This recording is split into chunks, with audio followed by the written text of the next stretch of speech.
Dennis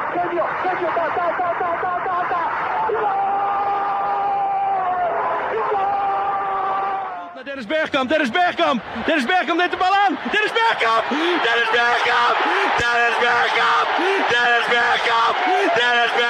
Posse de bola para Portugal, vai Éder, chuta! Gol!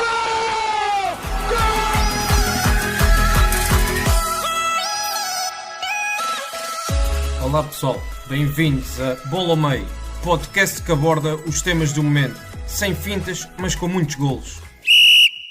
Bem-vindos a mais uma edição do Bola ao Meio. O meu nome é André Zeferino e serei o moderador desta edição. Hoje vamos olhar para aquilo que foi o regresso da Premier League e para isso tenho comigo dois convidados. João Gonçalves, um seguidor assíduo da Premier League, adepto e sócio internacional do Liverpool. Deixa-me dar-te as boas-vindas, João, e obrigado por teres aceitado este convite. André, obrigado pelo convite, nada que agradecer, é sempre um prazer falar de futebol e contem comigo para uma conversa sobre a Premier League. E também nesta edição, uma estreia a titular, Flávio Sousa, analista da ProScout. Bem-vindo, Flávio. Obrigado, antes de mais, pelo convite e por poder estar presente nesta conversa com pessoas que percebem tanto de futebol e logo sobre a Premier League, que eu sou um apaixonado. Vamos então dar início a esta conversa e não há outra forma de começar este podcast se não perguntar a um adepto do Liverpool como é que está a viver esta época da Premier League com o título tão próximo passados 30 anos. André, basicamente com alívio. Eu vou-me socorrer das palavras do Jürgen Klopp. A minha vida correu muito mal quando se falava que a Premier League tinha posto de lado a hipótese de regressar. Repara, eu nasci em 73, comecei a simpatizar com o Liverpool na década de 80, quando vi um jogo ao vivo do Liverpool em Lisboa, no Estádio da Luz. Fiquei de tal maneira espantado com a intensidade, com a marcação individual, com aquele futebol incrível do Liverpool, que me tornei automaticamente e sem saber admirador do Liverpool para o resto da vida. Até ali aos anos 90, até arrancar os anos 90, estava convencido que aquilo ia ser sempre assim, ano sim, ano não, campeão, uma taça dos campeões pelo meio, de repente 30 anos sem ganhar o título. E no ano passado me custou, já na escorregadela do Steven Gerrard, já passei mal. No ano passado, a fazer os pontos todos que fez, mas com o Super Manchester City, fiquei amargo. Este ano com 25 pontos de avanço, aparece uma pandemia, parecia ter escrita na testa anti-Liverpool, fiquei realmente preocupado. Portanto, só te posso dizer que estou aliviado, tal como o Jürgen Klopp disse, aliviado com o regresso.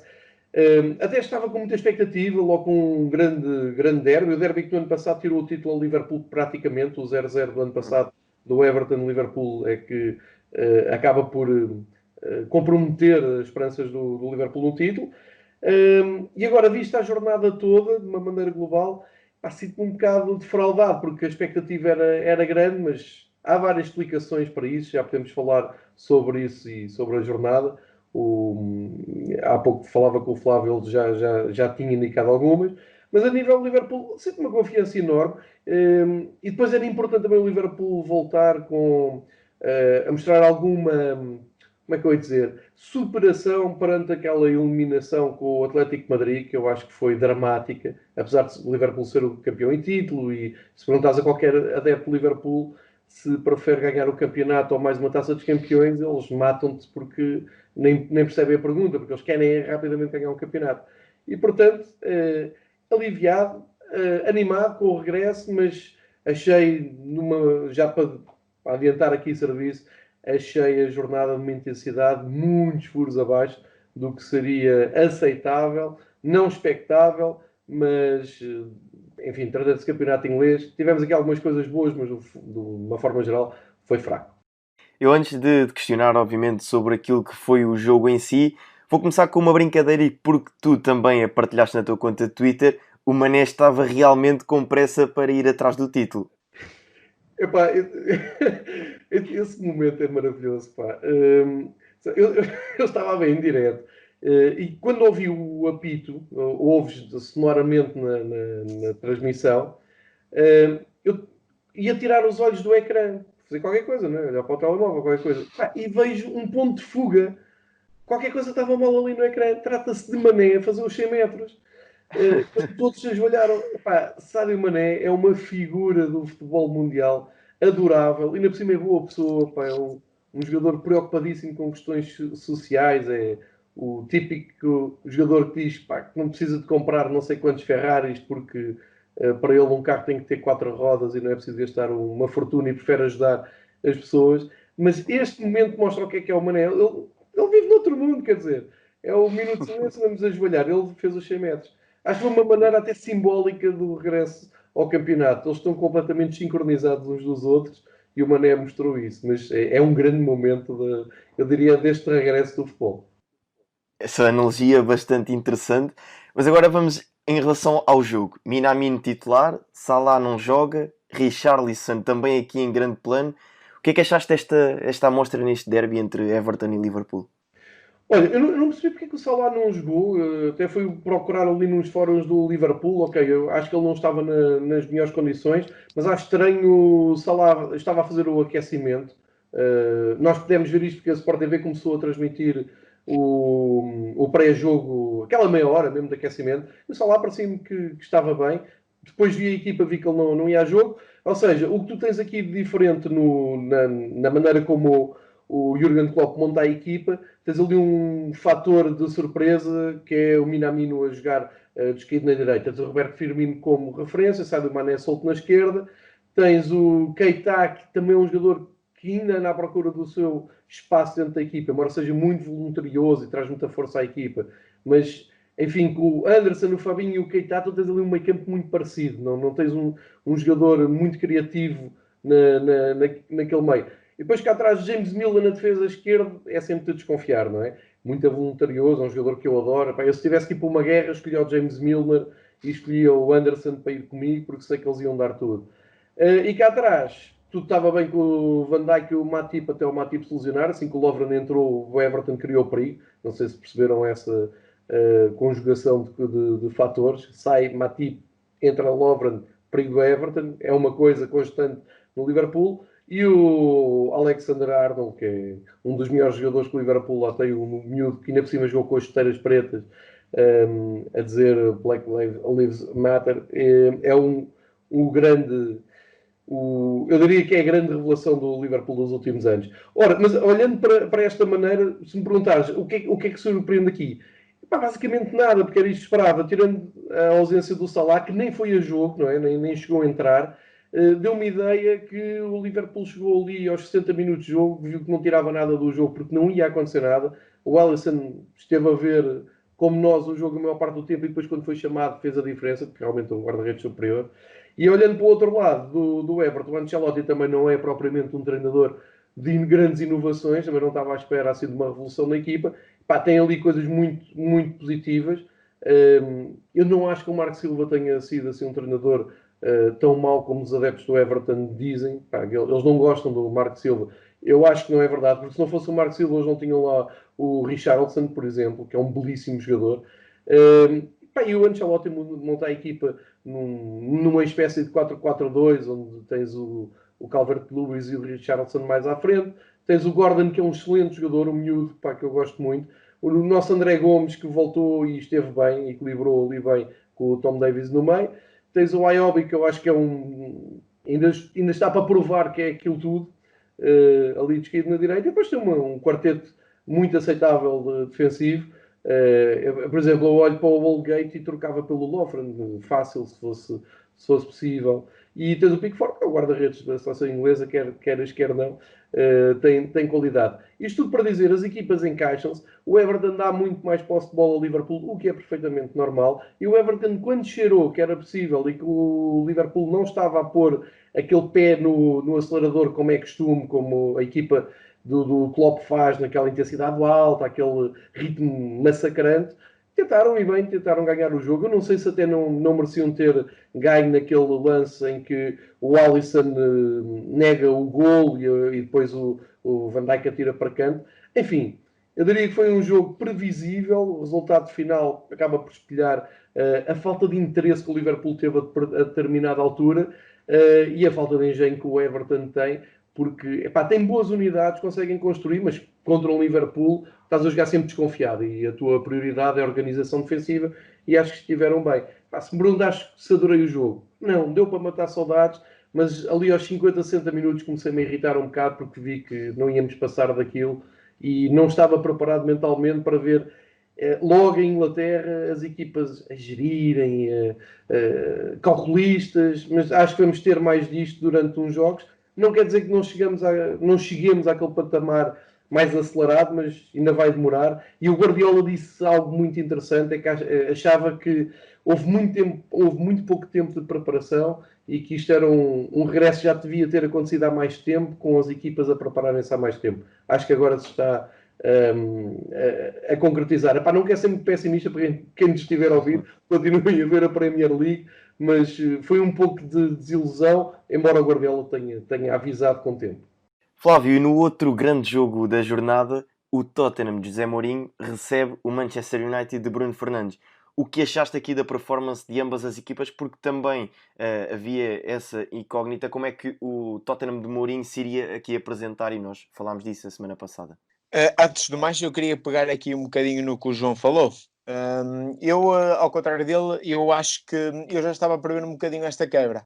Porque os jogos em Inglaterra, da Premier League, são jogos muito intensos, mas também muito da intensidade que é colocada nos jogos também é fruto do ambiente que vem da plateia, não é? Daquele ambiente britânico. E não havendo isso, os jogos também é normal que também caiam um bocadinho a intensidade e o ritmo de jogo, baixem, os jogadores são humanos, vão sentir isso. Também normal, também que o João disse, certíssimo, a preparação foi pouca, não houve uma paragem de 3 meses, os jogadores não foram preparados o devido para poder produzir em campo, atletas de alta competição, e é normal também, claro, isso depois vai se refletir também nos jogos, não é? E no falta de espetáculo.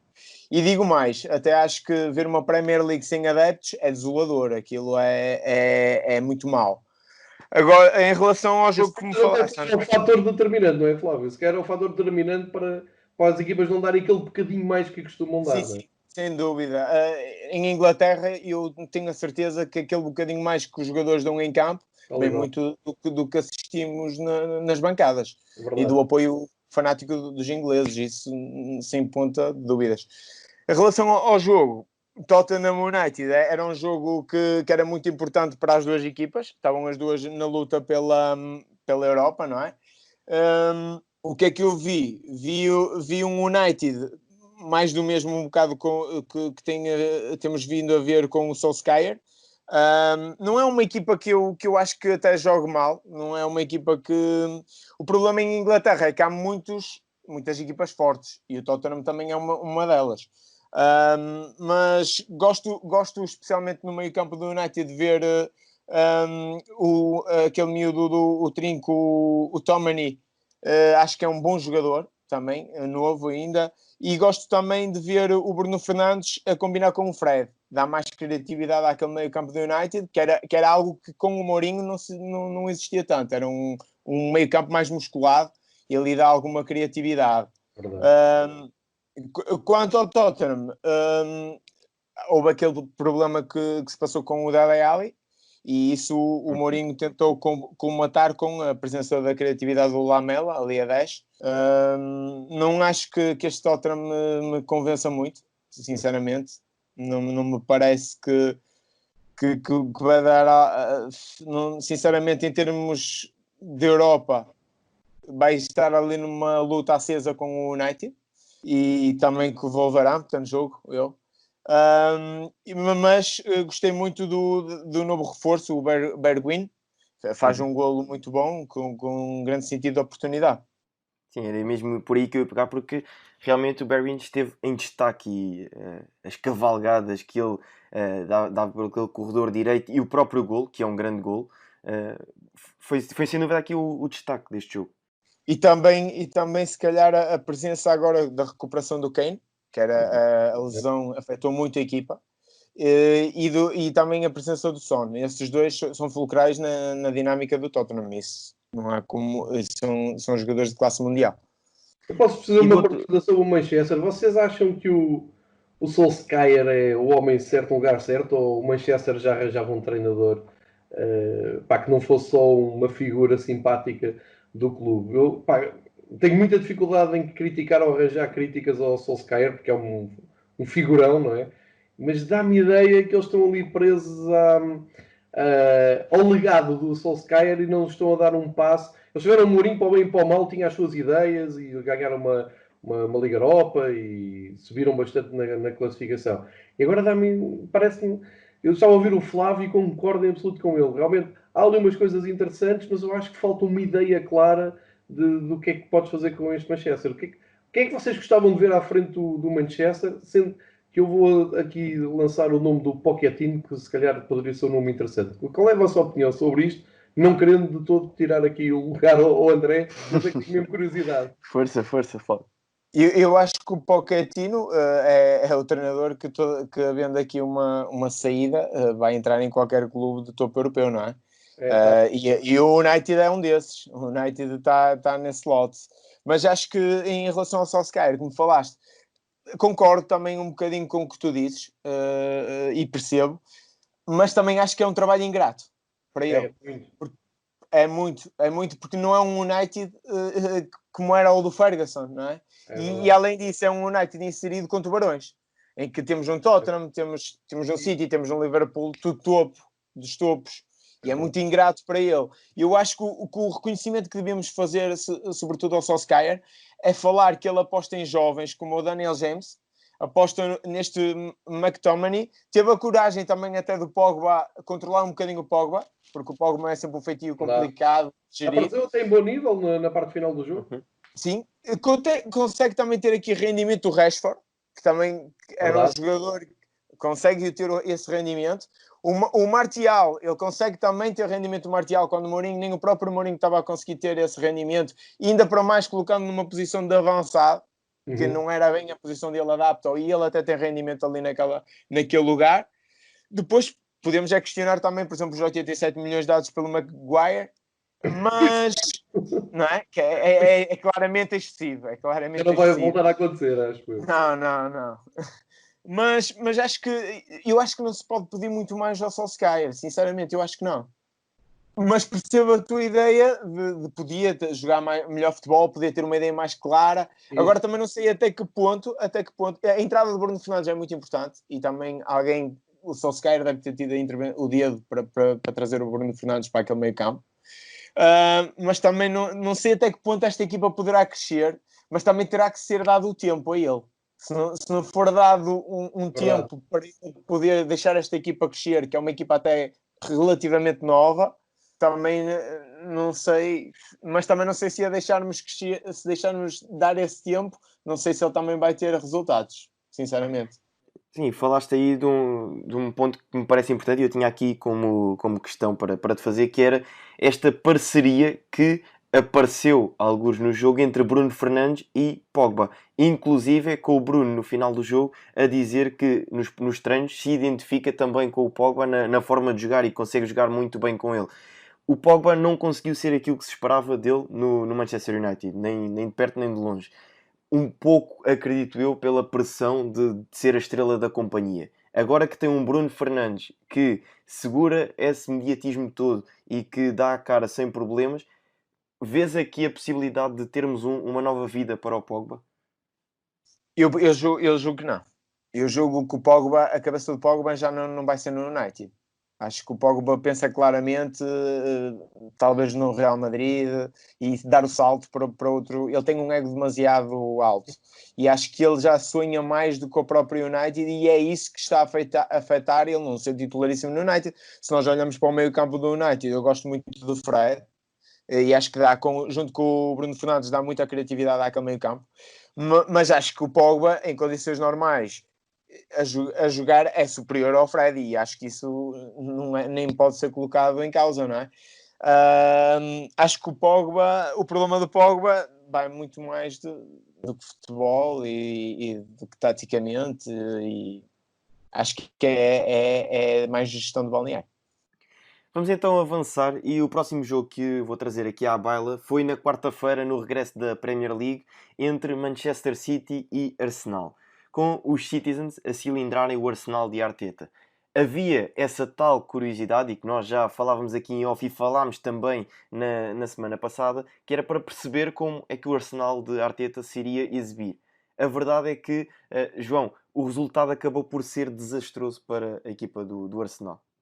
O resultado nem foi o pior desta noite do Arsenal. Acho que foi muito pior a não corresponder às expectativas, às vossas, que tinham lançado o jogo. E ao lançarem o jogo tinham uma expectativa que eu acho que era geral de quem acompanha estas coisas. Tu pensas assim, o Arteta apanha ali o Arsenal, digamos, a meio caminho, não é? O Emery sai, o Arteta volta. O Arteta é um delfim do Guardiola e, portanto, vem de uma experiência como número 2 do Guardiola, em que conviveu com aquele futebol de posse, com aquelas dinâmicas de futebol ofensivo e de posse de bola. Chega ao Arsenal, eu não sei se vocês têm a mesma opinião, mas quer dizer, o plantel do Arsenal está longe de ser mau. Se começares a fazer a equipa da maneira que ninguém aconselha, que é da frente para trás, mas quer dizer, se tiveres à tua disposição o Aubameyang, o Lacazette, Nicolas Pepe. Lacazette, olha, o Pierre Lacazette, exatamente.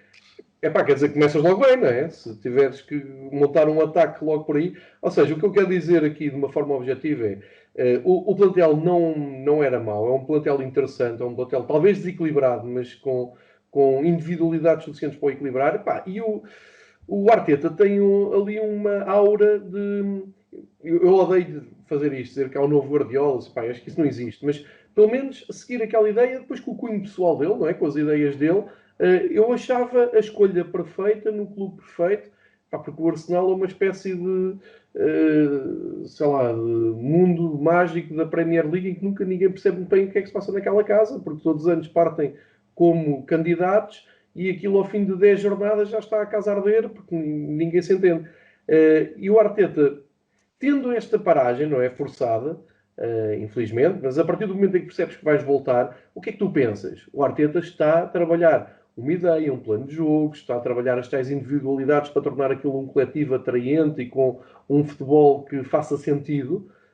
E nesse aspecto eu estava à espera de ver ainda por cima, simbolicamente ir ao terreno do seu mestre, do Guardiola, que se fartou de queixar que não tinha tempo para preparar lá com aquelas manias, não é manias, aquelas, eu diria... manias, sim, vou-lhe chamar manias de treino em conjunto, da preparação, tem que ser não sei quantos dias de treinos. E o que é que eu pensei? As equipas iam encaixar e ias ter um Arsenal ambicioso, que já não tem muito a perder na tabela, mas que poderia deixar ali uma boa imagem. E ao fim de 10 minutos, além de perceber aquilo que o Flávio disse há pouco e bem, que a intensidade realmente está uns furos abaixo daquilo que eu esperava, não esperava uma grande intensidade, mas ainda foi mais abaixo do que eu esperava. E tu estás a ver o jogo e estás a pensar, fácil, o City vai ganhar isto fácil, em qualquer altura que alguém falhe, porque a organização defensiva do Arsenal estava um pouco acima de horrorosa. E depois quando sai o Pablo Mari, não é? Entra o David Luiz, uma figura com quem eu simpatizo imenso, mas quer dizer, todo aquele folhetim. Eu estou à vontade para dizer, porque ele depois do jogo, como sempre, foi o primeiro a dar a cara, e nisso o David Luiz é exemplar. Diz que se calhar nem devia ter ido a jogo, já devia ter resolvido a situação dele contratual com o Arsenal. Consegue fazer a assistência para o primeiro gol, consegue fazer falta para o penalti, consegue ser expulso no penalti e consegue dar gol. Quer dizer, não há ninguém que resista a isso. Mas em termos gerais, foi uma grande desilusão este Arsenal do Arteta. E o Arteta não ganha um jogo fora desde que pegou na equipa. É verdade, tem 5 empates, acho que esta foi a segunda derrota. Mas eu esperava mais e espero mais. Atenção, espero que o Arsenal desenvolva. Mas é tal coisa, nós todos, não é? Vocês quando fazem aqui uma antevisão, quando se juntam e fazem uma antevisão, nós estamos sempre aqui com grandes expectativas. Vocês explicam porquê, individualmente, taticamente, coletivamente. E quando isso nem se aproxima sequer da expectativa que tu traças na tua cabeça, na tua mente, é uma grande desilusão. Eu acho que o Arsenal foi mesmo uma grande desilusão. Espero não estar a ser demasiado duro e injusto com com o Arteta, mas isto é mesmo... ele acaba por ser vítima da expectativa que a sua aura traz. Não sei se me faço entender neste aspecto. Sim, na verdade, e a verdade é que no sábado o Arsenal acaba por perder mais 3 pontos frente ao Brighton. E Flávio, esta vitória importante aqui para os Eagles se desafogarem ali do fundo da tabela, se é importante para o Brighton, para o Arsenal é desastrosa. André, depois até queria deixar também aqui em tom de brincadeira aqui para o João. Mas mesmo a pergunta que ele me fez do Solskjaer, eu faço-lhe aí do Arteta. Que é engraçado, eu não sei se esta equipa vai crescer com o Arteta. Aqui tenho muitas dúvidas, mas depois eu deixo para o João responder isso. Não, mas eu digo-te já, Flávio, mas na teoria, eu respondo já, na teoria, eu achava que sim. Eu sei o que sei de futebol, mas eu, quando vi a escolha, disse, porra, até que enfim eles acertaram, foram buscar uma pessoa com perfil, é isto mesmo, o caminho é este. Mas aí deixem-me aqui lançar-vos também uma questão, e vocês concordam ou não, que é o facto de o Arteta ter saído do pé do Guardiola e sai com o estigma de que vai ser o novo Guardiola. Isso não poderá aqui ter um pouco de influência, porque as pessoas estavam à espera que saísse dali um novo Manchester City e a forma de jogar um tiki-taka. E a verdade é que o Guardiola, apesar de trabalhar diretamente, o Arteta, peço desculpa, trabalhar diretamente com o Guardiola, as ideias podem não ser essas e o que ele pensa para a equipe e para o futebol pode ser completamente longe disso. E a verdade é que as pessoas só dizem o Arteta vai praticar um tiki-taka e pode nem sequer ser isso. André, tens toda a razão, eu respondo muito rapidamente a isso. Tens toda a razão, eu acho que ele está a ser vítima disso e ainda não percebi muito bem em que ponto é que ele está entre essa comparação do tiki-taka e um futebol um pouco mais direto e mais explosivo, que eu acho que os jogadores do Arsenal têm lá jogadores com essas características, ser um futebol mais ofensivo, mais direto. Mas, muito rapidamente, digo-te assim, é verdade que ele está a ser vítima, mas a obrigação dele, e se ele realmente é bom e se realmente quer seguir a carreira de treinador, era transformar essa expectativa em um trunfo dele e confirmar, e vir dizer às conferências de imprensa tudo aquilo que os treinadores que vêm dessa sombra dizem, que é não, tenho a minha ideia de jogo, isto não vai ser igual ao Guardiola, não é bem o tiki-taka, mas há coisas que se aproveitam. E eu acho que ele não está a fazer nenhuma coisa nem outra. Eu não vejo ali o cunho dele, o perfil dele, nem vejo o trabalho que ele trouxe do City. Está ali mesmo no meio do oceano, sem saber para que lado é que há de ir, e daí a minha desilusão. E respondendo e reforçando o desafio do Flávio, é que eu não consigo imaginar quem é que possa agarrar naquele caos. E quero continuar a achar que o Arteta vai conseguir, até ao fim do ano, mostrar algum trabalho dentro destas condicionantes todas. Eu tenho a opinião contrária. E eu acho que não. Já não sei dali. Porque aquilo é a Premier League, é um conjunto de tubarões. E o Arteta pessoalmente não me está a convencer. E o Arsenal, como o João disse, e muito bem, tem grandes individualidades. Tem o Aubameyang, tem o Pepe, tem o Lacazette, tem o Dani Ceballos, que é um excelente jogador. O próprio guarda-redes Juliano é acima da média. Mas depois também, por exemplo, se nós formos ver a formação do Arsenal contra o City, também vemos aqui algumas incoerências. Eu acho que ele não mete a melhor equipa. Por exemplo, o ponta-lança foi o Nketiah. E isto não estou sequer a dizer que são maus jogadores, não possam vir a ser grandes jogadores, mas se tem melhor, ele tem que apostar no rendimento e tem que ter resultados. E contra um City ele não pode de maneira nenhuma estar ali a arriscar, não é? E depois, quando não arrisca, quanto ao Brighton, realmente mete a melhor equipa em campo. E perde contra uma equipa que está a lutar para não descer de divisão e que está aflitíssima. Isto aqui não traz nada de bom, nada de positivo para o futuro do Arsenal, não é? Sendo que o maior drama do Arsenal nesse jogo é que deu toda a ideia que perdeu por uma questão de atitude. O Mopé, no final do jogo, que esteve em evidência por tudo e por nada, ele disse ali uma coisa que é engraçada, que é, eles falaram muito quando estavam 0, continuaram a falar na segunda parte e depois, no fim, tiveram o que mereceram. Isto dá a ideia que quem joga contra eles percebe que há ali um problema de atitude. Isso é a pior notícia para um treinador. Sim. E também tocaste num ponto que eu também queria referir, João. A dificuldade do Arteta definir o estilo que o Arsenal vai jogar. Isso acho que é essencial. Porque este Arsenal é montado pelo Emery e se todos sabemos que o Emery é um treinador defensivo, gosta de privilegiar o processo defensivo, gosta de saídas rápidas no contra-ataque, e ele, por sua vez, um discípulo, como o André falou, do Guardiola, que toda a gente pensa que vai ser posse de bola, isso também pode afetar. Ele pode estar mesmo indeciso até entre ou ter o rendimento e aproveitar o que de bom foi feito por o Emery, ou então tentar o futebol de posse, que toda a gente espera que fosse o Arsenal do Arteta. Epá, isto mal comparado faz lembrar um bocado o que está a passar o Braga com o Custódio, não é? O Custódio agarrou no Braga bem, do Ruben Amorim, não tinha moral para tirar aquele sistema de 3 centrais. Aquilo começou a correr mal e ele mudou, não ganhou a Famalicão, mas vê-se que já há ali alguma coisa.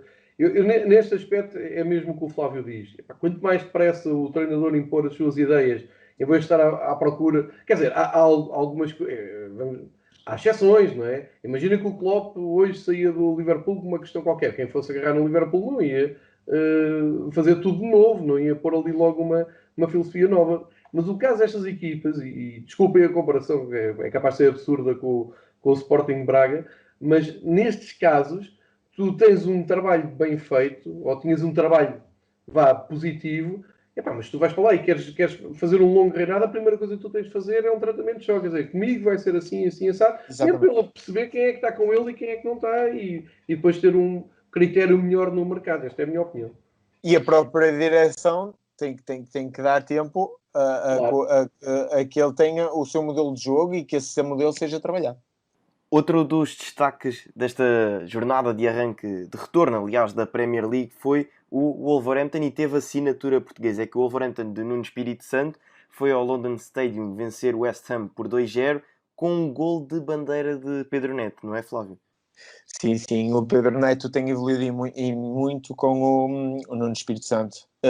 Aliás, toda a equipa do Wolverhampton evoluiu imenso e neste momento estão a lutar pela Europa, e muito bem, pelo acesso à Europa, e contra United e Chelsea e Leicester, está tudo ali numa luta acesa. E jogam numa tática que é completamente diferente, não é? Jogam no 3-5-2. Mas pronto, o Wolverhampton, quando eu vejo uma equipa também que sabe defender bem e tem os processos, quando falamos do Arsenal do Arteta estar um bocadinho indefinido, este Wolverhampton sabe o que está a fazer. Se tiver que defender 10 linhas, defende, não tem problema nenhum até estar a ser massacrado pelo adversário, sai no contra-ataque, marca golos. Tem os seus processos muito bem trabalhados e muito bem definidos. E o West Ham, ao contrário, está a lutar pela manutenção, e era uma equipa que supostamente, vendo também se falarmos de individualidades, Mark Noble, Felipe Anderson, Michael António, até tem bons jogadores, mas costuma estar neste momento aflito, nestas fases da época na Premier League. João, agora lanço outra questão para ti. É que o Southampton assegurou aqui praticamente a manutenção com o Hasenhuttl, que inclusive já renovou o contrato até 2024 com os Saints. O Southampton cilindrou o Norwich por 3-0, afogando assim cada vez mais os Canaries no fundo da tabela, e uma aqui já visível descida ao Championship. Pois, mas acho que é mais de mérito Norwich do que mérito Southampton. Dizes bem, cilindrou. Eu acho que saiu o brinde ao Southampton neste regresso. Acho que qualquer uma, se perguntasse aos outros 19 treinadores, todos queriam ir jogar com o Norwich. Eu acho que o Norwich vai mesmo descer, não tem hipótese. E é curioso, porque no início da temporada o Norwich chegou a ser uma das surpresas da Premier League. Naquelas primeiras jornadas, o Tim Pukki, toda a gente falava nele, não é? Toda a gente a comprá-lo para a Fantasy. Eu lembro-me dessa altura, foi logo chamada à seleção finlandesa, onde é titular de caras, como é evidente. Mas isto para dizer, o Norwich enganou bem naquelas primeiras jornadas, deve ter feito uma preparação física mais acelerada, não sei, deve ter preparado a equipa para ser mais combativa no início, especialmente em casa. Tem um argentino que eu gosto muito, o Emiliano Buendia, que é um excelente jogador. Eu não conhecia antes até vê-lo jogar no Norwich, mas aquilo tem sido realmente sempre a descer. Acho que infelizmente vão mesmo descer de divisão, não tem andamento para ficar na primeira. Southampton aproveitou muito bem. Southampton eu acho que é a típica equipa de Premier League. Tem um treinador que eu gosto muito, é da escola alemã, o Hasenhüttl, que é amigo do Klopp também, isso é público, é sabido, e que tem o Southampton tem duas grandes virtudes. Foi goleado em casa com o Leicester, se bem se lembram, numa sexta-feira de chuva, para a pior goleada que podiam ter levado. Tiveram ali um ciclo mau de jogos e a direção manteve a confiança no técnico. Em Portugal, se calhar, depois de uma derrota daquela, já nem ia dar o treino no dia a seguir. E isto é quase uma lição de vida para quem anda no futebol, porque a partir dali houve estabilidade no Southampton. Southampton é clássica equipa, não sei se vocês concordam, mas para mim é uma clássica equipa de 4-4-2. Tem o Danny Ings, um jogador muito experiente na frente, o Obafemi, que também é um jogador explosivo. Tem bons jogadores como o Redman, que marcou, o Armstrong na direita também marcou, o Ward-Prowse, que é uma instituição. Enfim, há ali jogadores, individualidades tipicamente da Premier League, e não estou a ver o Southampton a descer de divisão, ou não estava, já leva 10 pontos de avanço sobre o Bournemouth. E acho que há mérito da direção, mas também um bom trabalho do treinador. E termino só dizendo, o Southampton tem perdido qualidade, porque é constantemente assediado, nomeadamente pelo Liverpool, mas também por outras equipas. O Cédric este ano foi para o Arsenal, por exemplo, e individualmente tem perdido qualidade. Mérito deles terem conseguido equilibrar a equipa com jogadores talvez não tão mediáticos e não tão agradáveis para a bancada, mas que equilibram a equipa, e isso é um trabalho que eu acho que o Hasenhüttl merece esse crédito, que é um dos bons treinadores na Premier League. João, e é o projeto. É o projeto da direção, porque esta direção foi a mesma que apostou no Pochettino, quando ele não era tão conhecido. Muito bem lembrado. É a direção que vai buscar o Van Dijk, que tem uma dupla Van Dijk até José Fonte. Portanto, isto é um projeto. Sim, isto é um projeto com um monte de direção, Até porque não descer. Sim, e a solidez de um projeto também se nota no que o João falou, que foi perde 9-0, e a verdade é que chega ao final da época, ainda não tem a manutenção assegurada, não se sabe como é que vai ser este regresso à competição, e renova o contrato por 4 anos. Portanto, isto também nota-se que é um projeto pensado a longo prazo. André, fizeste bem dizer isso, porque ele, além de não o despedirem, renovaram por 4 anos. E estamos a falar de um jovem técnico que passou por outro bom projeto, que é o Leipzig, o Rasenball Leipzig. E eu acho que eles têm ali treinador para muito tempo, se bem que acho que ele não vai cumprir os 4 anos, porque alguma equipa... Olha, estávamos há um bocado a falar, eu não desgostava de ver o Hasenhüttl a agarrar na equipa do Arsenal, por exemplo, com as ideias dele, porque ele já provou que equilibra equipas, recupera equipas e constrói equipas equilibradas. E se calhar com melhores jogadores ias ver ali um salto, mas pronto. Mas eu gosto muito da escola alemã, portanto sou suspeito. Também eu. Vamos então avançar, e o próximo jogo que trago aqui à nossa conversa, à nossa mesa redonda, foi o Watford-Leicester. Foi o típico jogo do futebol inglês em que a emoção ficou guardada até ao fim, com os 2 golos que resultou no empate a uma bola a acontecerem aos 90 minutos e aos 90 mais 3. Um deles foi também um golo de bandeira de Ben Chilwell, diga-se, não é, Flávio? Foram 2 grandes golos. Não, desculpa. Nós na Premier League temos vindo a ver bons golos. Sim. Apesar da intensidade ter sido baixa, mas temos visto bons golos. Aqui, em jeito de brincadeira em off, eu até estava a comentar com o João, que uma pessoa estava a ver o jogo e quase que adormecia. E de repente, se nós adormecêssemos, não íamos ver aquele golo. Nem íamos ver os 2 últimos golos, que foi no final do jogo, não é? E se estivesse no estádio, para quem suportou os 90 minutos. E se estivesse no estádio, saías mais cedo e não vias os golos. Nada. Mas quem faz isso também não merece ver esses golos. Quem vai-se embora mais cedo é um crime. Exatamente, é isso mesmo. Mas sem dúvida o Leicester é que compromete aqui um bocadinho a luta em onde está, não é? Na classificação, pela Europa. Até está a fazer um excelente campeonato com 3º lugar, mas o Wolverhampton vai recuperando pontos, e o Leicester, o Chelsea também recupera pontos, E o Leicester perde pontos aqui. E tem, mas o Leicester 3 pontos do Leicester, ficam só 3 pontos de separação entre Leicester e Chelsea, por exemplo.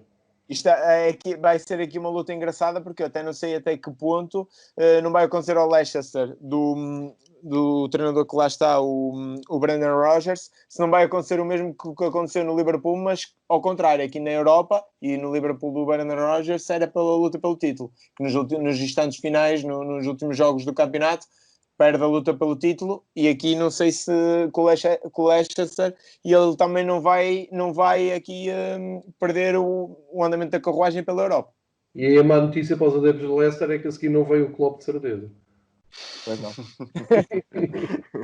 Vamos então avançar e falamos agora do Newcastle, e que já muito se fala aqui sobre a possibilidade de um investidor montar uma super equipa nos Magpies, e nós falávamos a semana passada na divisão ao regresso da Premier League que poderia haver aqui o fator motivação nos jogadores em quererem mostrar serviço para poderem integrar a equipa na próxima temporada, e venceram bem aqui o Sheffield United por 3-0 com um jogador em destaque, Matt Ritchie. João. Disseste bem, fizeste uma excelente introdução. A equipa de Steve Bruce mostrou ali uma ponta de orgulho grande, não é? Eu tenho muitas dificuldades em falar no futuro imediato do Newcastle, porque faz-me tudo muita confusão como é que de repente tu acordas e no dia a seguir começam-te a vender a ideia que o Newcastle vai ser um forte candidato ao título e à Liga dos Campeões, contratando este mundo e o outro, porque vão buscar um árabe, um Qatari, ou seja o que for, e depois a subir tudo para o lado, a fingir que não sabem que esse dinheiro vem de onde vem. Eu sei que isto não é o tema de discussão, mas eu tenho sempre esta dificuldade em aceitar, e não sou só eu, porque eu tenho lido várias reações de adeptos do Newcastle também, enfim, com essas questões moralistas e já ultrapassadas e romantizadas. Agora, a verdade é que os adeptos do Newcastle vivem num tormento permanente, porque eles estão fartos do presidente do clube, que é o dono da Sports Direct, e eu já vi eles a festejarem derrotas só para poderem fazer mais barulho contra a direção, contra o proprietário. E então estamos aqui neste limbo, não é? Agora tenho que puxar pelo orgulho e fazer aqui uma reta de final que seja digna. Eles estão completamente confortáveis a meio da tabela. Eu acho que já não vão sofrer sobressaltos. Estão em 13º com 38 pontos. Quem está para descer tem 27. E mostraram um bom futebol contra o Sheffield United, que é a grande surpresa da Premier League, porque vem da segunda divisão e estão a fazer um campeonato ali na zona europeia, que era impensável. Um grande trabalho do Chris Wilder, mas realmente eu vou-vos dizer aqui, só para perceberem o tipo de pessoa que sou, todas as equipas que têm um Jojo Shelvey têm a minha simpatia. Shelvey é um sobrevivente, não é? Um daqueles que ao bocado disse que ia para a guerra com o Milner e com o Anderson, também ia com o Shelvey. E acho que ele dá alma e dá moral à equipa, pá, é um sobrevivente. E depois tem alguns jogos interessantes, alguns jogadores interessantes, a começar pelo San Maximi, que até marca e deu uma das melhores fotografias da jornada ali dos joelhos e umas tranças com uma fita com marcas e tudo. Mas tens o Miguel Almiron, que me parece ser bom jogador, o Joel tanto parece-me ser bom jogador, o Shelvey no meio campo é um pulmão, tens o Matt Ritchie, que fez um gol e também parece que faz bem ali da direita para dentro, o Danny Rose, um ótimo defesa esquerda. É uma equipe equilibrada, é um plantel equilibrado, não é espetacular. Não sei também se os adeptos do Newcastle não estão a pedir demais à equipa, não sei se isto é a equipa para andar muito acima do meio da tabela. Acho que têm de estar contentes e aliviados já para andarem longe do fim da luta pela manutenção. Portanto, à partida não descem, à partida também não reencontram o Sunderland tão cedo, que é esse o gozo que dá aos adeptos do Newcastle. E parece-me que vocês já abordaram essa temática. A compra do Newcastle vai mostrar de que moral é feita à Premier League, mas isso é conversas por outros espaços. Portanto, só uma palavra para o Steve Bruce, que realmente montou aqui uma equipe equilibrada. André, posso falar deste jogo? Força. Acho que há aqui um aspecto também que devíamos mencionar neste jogo. A expulsão do jogador do Sheffield dá só 50 minutos. Sim, dá só 50 minutos. O 1-0 do Newcastle aos 55, o 2-0 69 minutos e o 3-0 aos 78 minutos. Então há aqui uma expulsão que também mexe muito com o jogo. Tens toda a razão. Ainda por cima, num sistema 3-5-2, fez muita diferença. Tens toda a razão, Flávio. Faz muita diferença aqui. Mas concordo com tudo o que tu disseste. O Newcastle também tem bons jogadores. É isso mesmo, até porque este Sheffield United é uma equipa de constantes equilíbrios, uma equipa muito equilibrada, e quando sente falta de um jogador, nota-se perfeitamente a diferença no seu jogar. Vamos então avançar para aquele que é o último jogo, e porque o nosso tempo também, infelizmente, não é infinito, e o Chelsea, que teve de sofrer para vencer o Aston Villa, mas Giroud lá acabou por consumar a reviravolta e marcar pelo 7º jogo consecutivo ao Aston Villa. 9 golos em 7 jogos, Flávio. Quem diria? Sim, aqui eu comparava aqui o Chelsea também um bocadinho ao que se passa no United. É uma equipa nova que vai precisar de tempo também para ser construída e ser treinada e evoluir. O Lampard também não me parece ser um mau treinador, mas também precisa de tempo. É um homem da casa, também vai ter esse tempo. Acredito que irá ter esse tempo. Em relação ao jogo, é com o Aston Villa, que também está aflito na tabela classificativa, que pode retornar para a segunda divisão, não é? Mas o Giroud realmente continua a fazer golos. Não é mau jogador. Não acho que o Giroud no Arsenal também não fizesse falta. Bem para este Chelsea, e também faz a diferença. E tem aqui... O Chelsea tem boa equipa também. E lá está, voltamos ao mesmo. Está inserido num campeonato que aquilo só são as melhores equipas, o topo dos topos. E ganha aqui muito bem e está a fazer uma boa classificação também. E à data de gravação deste podcast, falta apenas um jogo para terminar a ronda 30 da Premier League, que é o Manchester City com o Burnley. E vamos terminar este podcast como começamos. É que João já deve estar aí a torcer para uma vitória dos Clarets. Depois do que vi do Liverpool-Everton, acho que o que nos quiseram dizer a partir de Goodison Park é: calma, vamos desfrutar isto, vamos ver. Não há pressa, não é? Não há pressa nenhuma, já podemos para aqui e para aqui. E por que não ganhar o título no estádio do Manchester City, para ser uma sucessão perfeita, não é? Contra os campeões em título. Eu acho que começa a passar isto muito pela cabeça dos adeptos do Liverpool, porque se estivessem ansiosos, estivessem desesperados para ser campeões, hoje a exibição com o Everton, principalmente a segunda parte, teria sido completamente diferente, e se calhar o Salah até teria ido a jogo. Não sei se estou a dizer aqui algum disparate, porque eu não sei a condição física dele, mas acima de tudo acho que neste momento a diretriz é: calma que isto vai cá cair, e se calhar até tinha piada a ser com o Manchester City.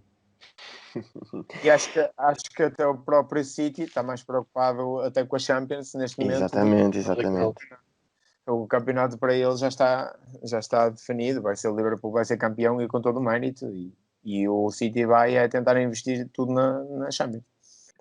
E nós também terminamos assim em grande. Chegamos assim ao fim da nossa conversa. Está feito mais um Bola ao Meio. Resta-me agradecer a vossa presença aqui no nosso podcast. Obrigada, João. Obrigada também, Flávio. E foi um prazer para mim estar aqui à conversa convosco. Olha, muito obrigado pelo convite. Sempre queiram, estou disponível. Parabéns pelo vosso trabalho. Continuem, fazem um excelente trabalho, inspirador e pedagógico. Obrigado eu por ter o prazer de estar a discutir futebol com duas pessoas que percebem imenso futebol. Obrigado também a quem nos ouve lá em casa, e já sabem, segundas-feiras há sempre Bola ao Meio. Um abraço e até para a semana. Obrigado por nos terem seguido em mais um episódio. Sigam o ProScout nas redes sociais em Facebook, Twitter, Instagram, YouTube e principalmente no nosso site em www.proscout.pt. Até à próxima!